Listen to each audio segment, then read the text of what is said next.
everyone.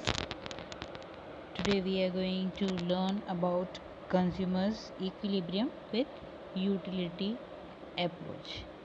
Now, what is utility? It means realized satisfaction to a consumer when he is willing to spend money on a stock of commodity which has the capacity to satisfy his want. In short, what is utility? It is that it satisfies him when he is spending money on XYZ commodity. He is using it and he is getting satisfaction from it. It doesn't mean usefulness. Utility is essentially a subjective concept depending upon the intensity of a consumer desire or want that a commodity at that time. Thus, utility differs from person to person, place to place, and time to time. It is how each one of them is satisfied with the desire or want. Now, what is total utility? It is the sum of all the utilities that a consumer writes from the consumption of a certain amount of a commodity. Now, whatever commodity they are using, out of that, whatever utility is derived, and sum of all the utility, that is called as total utility.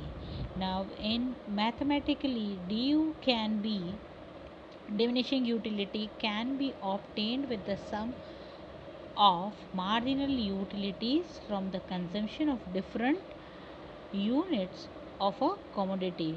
Now, what is mu? That is marginal utility. It is then additional utility what you gain with an additional consumption of that unit. When you add all the marginal utilities, you get total utility.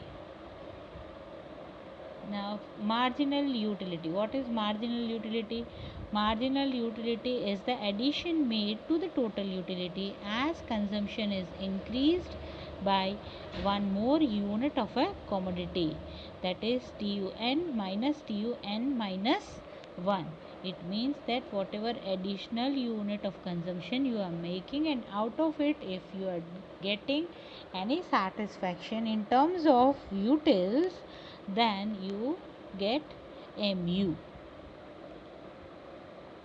Now, how you can derive the relationship between total and marginal utility?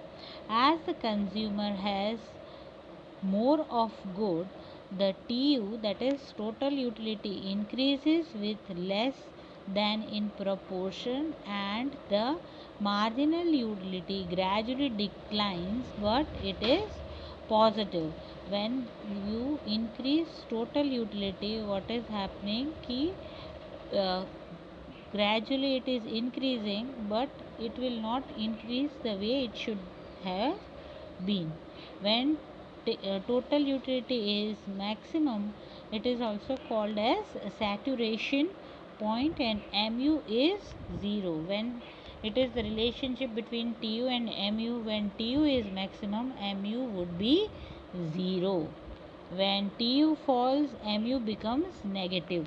As and when with an additional consumption, the total utility is declined at one point of time after consuming, at regular intervals, what will happen is mu will become negative. If the consumer is rational, he will stop at the saturation point, and then tu will decline and mu will become negative. The good will give this utility. It means that whatever, when you find tu becoming mu becoming negative, what will happen? There is this utility. Now, what is law of diminishing marginal utility? The law states that as a consumer consumes more and more units of a commodity, marginal utility derived from each successive unit goes on diminishing. Whatever extra you are consuming, the utility what you get it from the first one, after that, whatever extra utility you are getting from extra consumption, it will start get declining. A stage comes when the marginal utility becomes zero. At this point of time, total utility becomes maximum. When tu is maximum, at that point of time, what will happen? Mu becomes 0. When marginal utility becomes negative and the total utility falls, the consumer starts getting this utility, that is dissatisfaction instead of getting satisfaction. When you consume more and more and more of units, what will happen? One fine day you will be disliking that product. As a result, you would be feeling negative about that product, or there would be dissatisfaction. The consumer would not like to go beyond zero marginal utility. After zero marginal utility, the rational consuming consumer will stop consuming, because after zero, what will happen?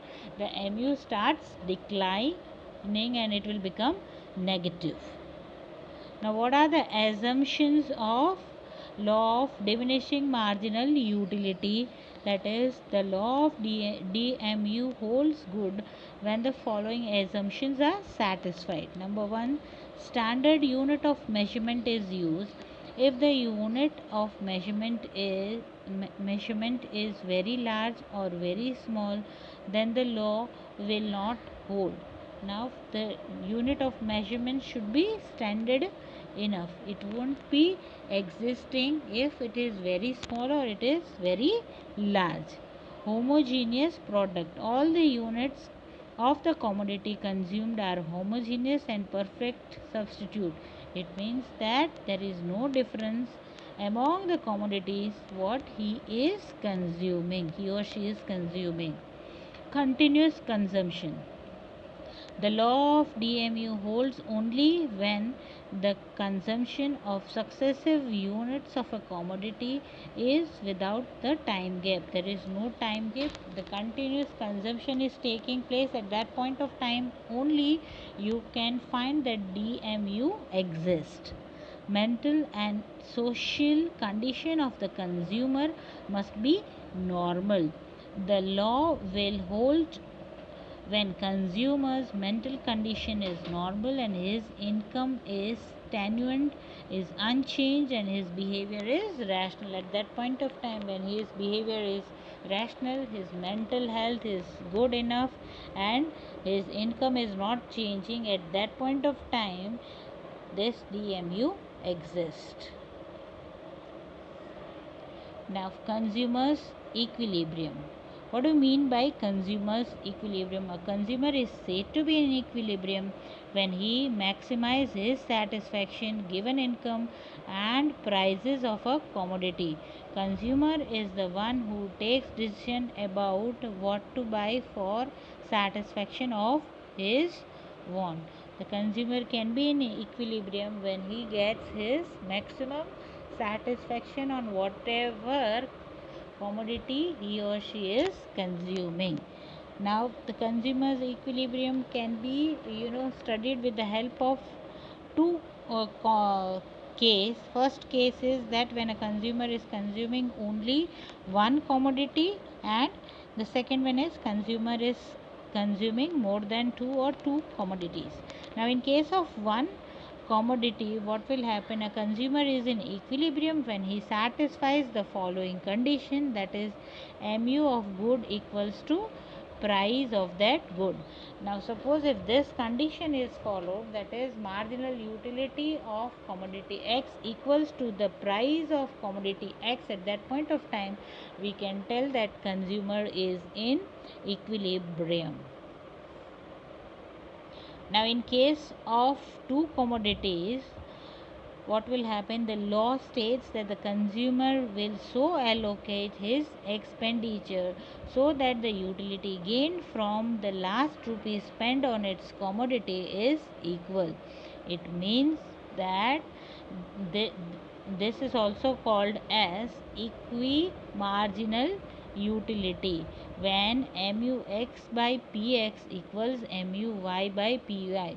It means that he is not rational among the commodities, and whatever consumption he or she is making, among that he is satisfied.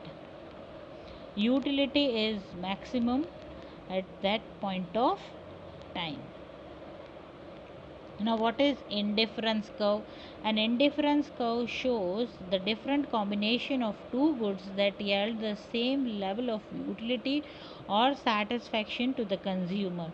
The property or the features of indifference curve is, that is, it is downward sloping, it is convex to origin. The two indifference curve will never intersect, and higher the indifference curve will indicate what? That higher level of satisfaction. Now, indifference schedule, it is a tabular representation of various combination of goods that yield the same level of satisfaction. Suppose over here there are different combinations what a consumer is consuming from A to F, and the units of Y and unit of X. How you can find MRS, that is marginal rate of substitution, equals to sacrificed by gain. How you get sacrificed ratio? That is 16 minus 11, you get 5, and 5 units are sacrificed in order to consume one extra unit of Y. Now, what is budget line or income line? A budget line is a line which shows all possible combination of two goods that a consumer can buy with his income and prices of a commodity. Over here, budget line shows that all the possible combination what a consumer can buy with his given income. The equation of a budget line equals to, that is, px multiply, px stands for price of a commodity, x stands for the quantity, that is price multiplied by quantity of commodity x, and price multiplied by quantity of commodity y, you get m, that is total income of consumer. Now, what is the slope of budget line? The slope of a budget line measures the amount of a change in good y required as per the change in good x along the budget line. The slope of the budget line is also called as marginal rate of exchange. The absolute slope of a budget line equals to the px by py ratio. Assumptions of a budget line, that number 1, income of the consumer is given and remains unchanged. The prices of the commodity are also unchanged. Now, slope means what slope means that whatever changes is occurring in the consumption of y as per consumption of good x. Over here, two assumptions we are understanding, that income and the price of the commodity remains unchanged. Thank you.